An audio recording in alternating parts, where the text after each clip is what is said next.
لقد كان لكم في رسول الله أسوة حسنة لمن كان يرجو الله واليوم الآخر۔ پہلے بھی ہماری جو ہے وہ اس حوالے سے بات ہوئی ہے کہ ہم نے اس آیات وَاعْتَصِمُوا بِحَبْلِ اللَّهِ جَمِيعًا وَلَا تَفَرَّقُوا پہ بات کی، اور اس کے پس منظر پہ ہم نے ڈسکس کیا تھا کہ اوس و خزرج کے درمیان میں ایک یہودی نے آ کے پرانی باتیں چھڑوا کے جنگ چھیڑ دی،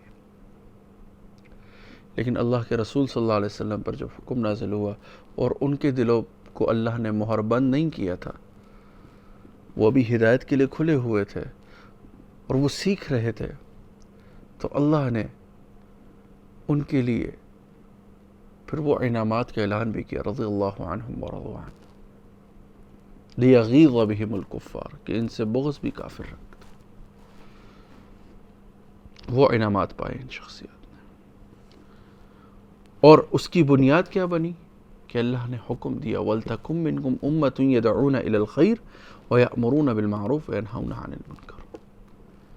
اب ہم نے الٹا کام شروع کر دیا ہے کہ ہمیں امر بالمعروف کی فکر تو ہے نہیں، لیکن نہی عن المنکر کا بھی ہم نے الٹ شروع کیا ہوا ہے کہ برائی کو اچھالتے ہیں۔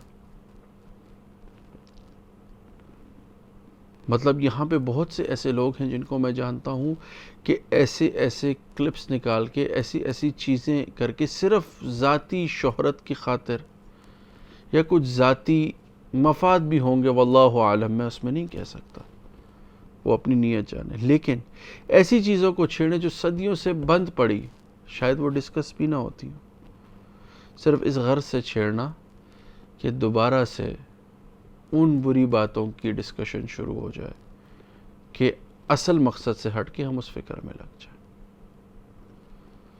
ہم نے یہ بات پہلے بھی اس بات پر کیا کہ صحابہ رضوان اللہ علیہم اجمعین نے اس طرف توجہ ہی نہیں دی جو آپ صلی اللہ علیہ وسلم کے بارے میں کفار نے برے اشعار کہے یا بری باتیں کہی،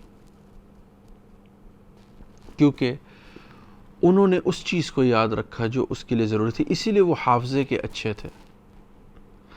کیونکہ جب میموری کارڈ جو ہے فل ہوتا ہے اور وہ صرف سمجھے کہ آپ کے پاس ایک ہارڈ ڈسک ہے اور اس کو آپ نے گانوں سے، پون سے اور مختلف چیزوں سے بھرا ہوا ہے، اینڈ آپ نے اسپیس ہی نہیں چھوڑی ہے اس کے اندر، تو کوئی اچھی چیز کیسے فیڈ ہوگی؟ اب چاہے آپ اس کے اندر کوئی بیان فیڈ کرنا چاہ رہے ہیں یا کوئی نئی بات فیڈ کرنا چاہ رہے ہیں، بٹ ایونچولی وہ جو ہارڈ ڈسک ہے وہ آپ کو پرووک کرے گی، وہ چھوڑ یار، اس میں میرے پاس بہت کچھ ہے، آئی کین ایکسپلور اٹ۔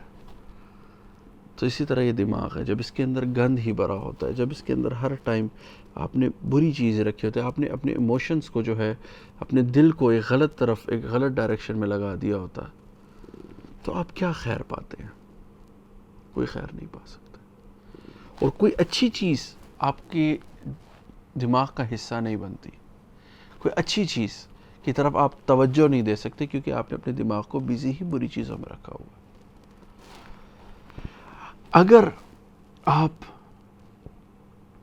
کسی بھی طرح سے اس معاشرے کی خیر چاہتے ہیں تو جب بھی کوئی اچھی بات پتہ چلے اس کو پھیلائیں، اور بری بات ہو اس کو اگنور کر دیں، چھوڑ دیں، شیئر نہ کریں، آگے نہ بتائیں، تاکہ وہ بات وہیں پر ختم ہو جائے۔ فار ایگزامپل جیسے کہ بہت سی پوسٹ ہوتی ہیں وہ ریچ ہی نہیں لے پاتی۔ یہاں ہمارے ہاں عجیب قسم کے لوگ جو ہیں جو الٹی سیدھی حرکتیں کر کے فیم حاصل کر جاتے ہیں، اور ہم نے ان کو جسے کہتے ہیں معذرت انفلوئنسرز کے نام سے ہم جانتے ہیں۔ ہمارے لیے انفلوئنسر کا ماڈل رسول اللہ صلی اللہ علیہ وسلم، اور انہوں نے کس چیز سے عزت پائی؟ اپنے صدق اور امانت سے۔ انہیں کس چیز سے عزت پائی؟ وَإِنَّكَ لَعَلَىٰ خُلُقٍ عَظِيمٍ۔ پھر اللہ نے کہا لَقَدْ كَانَ لَكُمْ فِي رَسُولِ اللَّهِ أُسْوَةٌ حَسَنَةٌ، کہ آپ کی پیروی کے لیے بہترین نمونہ بنا دیا گیا ہے رسول اللہ صلی اللہ علیہ وسلم۔ آپ جو بندگی اللہ کی اختیار کرنا چاہتے ہیں اس کے لیے بہترین نمونہ رسول اللہ صلی اللہ علیہ وسلم۔ لیکن ہم نے آسان سا ایک ہیلا نکالا ہوا ہے، اور وہ کیا ہے کہ ہم ان جیسے کہاں بن سکتے ہیں؟ میرے بھائی بہن، آپ کو ان جیسا بننے کو کہا گیا ہے، آپ نے ان جیسا بننا ہے، اور اس بننے کے لیے جو اصل محنت لگتی ہے وہ کیا ہے؟ جو اچھی بات ملے وہ اچھی چیز کو آگے لے جائے. اور یہ اچھی بات ایبزارب کرنے کی عادت یا وہ ڈیولپ کہاں ہوتی ہے کہ جب انسان اس محفل کا حصہ بنتا ہے، اس جگہ پر بیٹھتا ہے جہاں اچھی بات ہو. آپ کبھی بھی 3 بندوں کی مجلس سے پرہیز کر لیں، آپ اچھی باتوں کے عام کرنے کی عادی ہو جائیں گے. ایک جس کے اندر تکبرانہ مزاج ہو، جو ہمیشہ اپنی بات کو ٹھیک کہتا ہو، اور جو اپنے دشمن کے بارے میں بھی بات کرے تو نیچ الفاظ سے بات کرے، برے الفاظ سے بات کرے. ایسے بندے کی محفل کو قطعاً اختیار نہ کریں، ایسے بندے کی چیزوں کو کبھی شیئر نہ کریں، ایسے بندے کی جسے کہتے ہیں کسی بھی بات کو مطلب آپ اہمیت نہ دیں. بات اس سے لے جو اختلاف بھی آپ کو بیان کرے اور اختلاف بھی عزت کے ساتھ بیان کرے. اگلے کی حرمت کا، اگلے کی ذات کا، اگلے کی سیلف ریسپیکٹ کا پورا خیال رکھیں، چاہے وہ اس دنیا میں ہے یا نہیں ہے. اور اچھائی کو عام جب آپ کریں گے اور جب ہر ٹائم لوگ اچھا سنیں گے، یہ ہم نہیں کہہ سکتے کہ معاشرے سے برائی نکل جاتی، برائی دبتی ہے. باتیں یہ لگتی ہیں آئیڈیلسٹک، دیکھیں برائی رہے گی. کیوں؟ نفس لوامہ پہ انسان رہتا ہے. جیسے کہتے ہیں نا رمضان میں شیطان بند ہو جاتا ہے لیکن میرا گناہ کا دل تو کرتا ہے. وہ جو ہے آپ کے نفس کے ساتھ اللہ نے ایک امتحان اٹیچ کیا، وہ نفس لوامہ ہے. لیکن شیطان کے بند ہو جانے سے وہ نفس امارہ سے نفس لوامہ تک آ جاتا ہے کہ انسان گناہ کرتے ہوئے شرم کرتا ہے. پھر جب اچھا ماحول بنا ہوتا ہے، اچھی چیزیں انکلکیٹ ہو جاتی ہیں سوسائٹی کے اندر، تو وہ کیا ہوتا ہے کہ آہستہ وہ جب کوئی بری بات کرنے لگے تو اسے شرم آتی. اب کیا ہے کہ جب بری بات ہو رہی تو اس کو ہنسی مذاق میں ہم نے کنورٹ کر دیا. اب جو ہیومر تھا، ٹھیک ہے، وہ بولنگ جو ہے اب ہم اس کو ہیومر سمجھتے ہیں. لوگوں کے بارے میں ٹونٹ کرنا، ان کی باڈی شیمنگ کرنا، ان کے کسی بھی چیز کے بارے میں، ذاتیات کے بارے میں باتوں کو ہم کر کے ہم کہتے ہیں ہم تو ہنسی مذاق کر رہے ہیں ذاتیات پر. تو اس سارے فیس میں صرف ایک چیز کرنی پڑے گی، اچھائی کو عام کرنا ہوگا. اچھی بات کریں، کہیں بھی بری بات دیکھیں مت دیکھیں، اس کو بند کریں، اس کو رپورٹ کریں، اس کو دوستوں کو بتائیں نہیں یار یہ بری بات کر رہا ہے. اس سے آگے جا کے سوچیں جو آپ بات دیکھ رہے ہیں یا کریں، کل وہ آپ کا بیٹا بیٹھ کے یا وہ آپ کی بیٹی بیٹھ کے وہ باتیں آپ کو سنائے تو آپ کو کیسا لگے گا؟ جب وہ آپ چیز ان کے منہ سے برداشت نہیں کر سکتے، ان کے لیے نہیں کر سکتے چیز، تو خود بھی اس طرف مت پڑیں، کیونکہ آپ وہ امت ہیں جو اچھائی کی طرف بلانے کے لیے آئی ہیں، برائی کے لیے نہیں. اب آپ کیا کریں؟ برائی کی طرف بلا رہے ہیں، اچھائی سے روک رہے ہیں؟ نہیں، آپ اچھائی کو بڑھاوا دینے کے لیے بلائے گئے، برائی سے روکنے کے لیے آپ بنائے گئے. اور کس کے لیے؟ صرف ایک دوسرے کے لیے نہیں، صرف ہم جو آس پاس. ابھی ہم اتنا ہی کر لیں تو کافی ہے، لیکن ابھی آپ پر میری بہت بڑی ذمہ داری ہے. اس دنیا کے ہر بندے تک ہمیں جو ہے، ہمیں فکر، ایک مسلمان کی فکر ہونی چاہیے کہ ہر بندے تک آپ نے اور میں نے پہنچنا ہے اور پیغام دینا ہے. اچھا، آیا اس پیغام کی اہمیت کب ہوگی؟ میں جب بتاؤں گا میرے رسول اتنے اعلیٰ ہیں، میرے رسول صلی اللہ علیہ وسلم کے اخلاق کے اتنے بلند ہیں، میرے رسول صلی اللہ علیہ وسلم معاملات میں اتنے اعلیٰ تھے، میرے رسول اللہ صلی اللہ علیہ وسلم جب نبی نہیں بھی بنے تھے تو ان کے جیسے کہتے ہیں صدق و امانت کی جیسے کہتے ہیں لوگ گواہیاں دیتے تھے. جب لوگ کو کیسے پتہ چلے گا وہ نبی ایسا تھا؟ وہ آپ کے کردار سے، آپ کے اخلاق سے، آپ کے طریقے سے پتہ چلے گا جب آپ اس آیات پہ عمل کریں گے. لَقَدْ كَانَ لَكُمْ فِي رَسُولِ اللَّهِ أُسْوَةٌ حَسَنَةٌ. Action speaks louder than the words.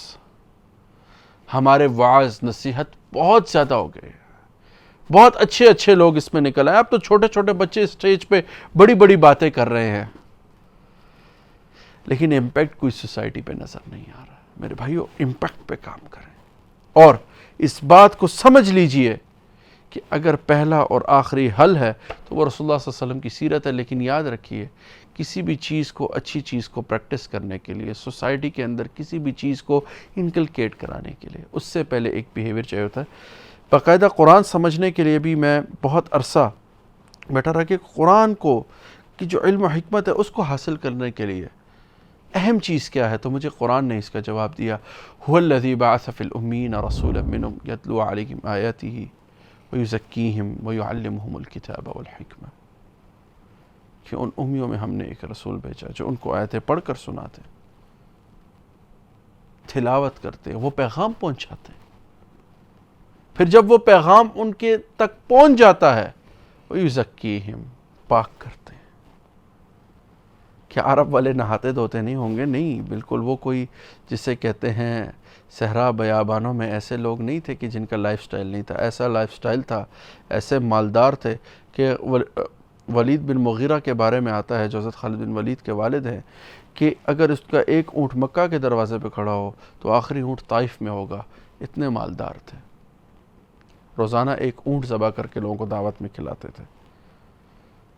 ایسے کوئی صحرائی پڑے لوگ نہیں تھے، لیکن پاک کہاں سے کرنا تھا؟ اس دل کی گندگی جس کے بارے میں رسول اللہ صلی اللہ علیہ وسلم نے فرمایا کہ انسان کے جسم میں گوشت کا لوتھڑا ہے، اگر وہ سیدھا ہے تو سب کچھ ٹھیک ہے، اگر وہ نہیں ہے تو سب کچھ بگاڑ کا شکار ہے۔ تو وہ کیا ہے؟ سن لو، وہ دل ہے، وہ دل ہے، وہ دل ہے۔ مختصر سی بات اس پہ کروں گا کہ جب بھی آپ دیکھیں کوئی ایموشنل لنکیج ہے تو وہ آپ کے دل سے ہے، اس کا اسٹریس امپیکٹ جو بھی ہے وہ اس دل پر آئے گا۔ اس دل سے اچھے ہو جائے لوگوں کے ساتھ تاکہ آپ کا دماغ بھی صاف ہو جائے، اور جب اخلاقیات یعنی آپ کا تزکیہ ہو جائے گا، آپ صاف ستھرے ہو جائیں گے، جو کہ سیرت النبی صلی اللہ علیہ وسلم سے ہم جو مکارم الاخلاق سیکھی تو اس سے بھرپور طریقے سے یہ بات ممکن ہے۔ پھر کیا ہوگا کہ جو اللہ مجھ سے بات کر رہے ہیں وَيُعَلِّمُهُمُ الْكِتَابَ وَالْحِكْمَةَ، اس کتاب کے وہ موتی، اس سمندر کے اندر وہ نایاب موتی اللہ آپ کے سامنے جو ہے وہ کھول کر رکھ دیں گے، آپ کے سامنے کھلے کھلے پڑے ہوں گے کہ آپ ان سے نفع اٹھائیں گے، ویسے ہی نفع اٹھائیں گے جیسے صحابہ نے اٹھایا، ویسے ہی نفع اٹھائیں گے جیسے سلف صالحین نے اٹھایا، ویسے ہی نفع اٹھائیں گے جیسے آج بھی بہت سے لوگ اس سے علمی نفع اٹھا رہے ہیں، اس سے لوگ جو ہیں تسکین کا نفع اٹھا رہے ہیں، تزکیہ کا نفع اٹھا رہے ہیں، ذکر کا نفع اٹھا رہے ہیں۔ تو اسی سے ممکن ہوگا، لیکن اس سب کی بنیاد اخلاق ہوگی۔ میں بات کو اس طرح سے ختم کروں گا کہ جتنا بھی دنیا میں جو کچھ ہو رہا ہے، کوئی بھی قوم بنتی ہے، کھڑی ہوتی ہے، تو اس کے پیچھے جو سب سے بڑی چیز ہوتی ہے وہ اس کے اخلاقی اقدار اور مورل گراؤنڈز ہوتے ہیں۔ اسی لیے آپ کو بھی اخلاق کو اچھا کرنا ہوگا، اور اس کے لیے اس لیے کرنا ہوگا جو قرآن کا حکم ہے، سیرت کا نمونہ بننا ہوگا، اور ہمارے پاس یہی پہلا اور آخری حل ہے کہ ہم جتنی مشکلات کا شکار ہے اس سے آزاد ہو جائیں۔ میں گزارش کروں گا کہ اس محنت میں آئیے، ہمارا ساتھ دیجیے۔ السلام علیکم ورحمۃ اللہ وبرکاتہ۔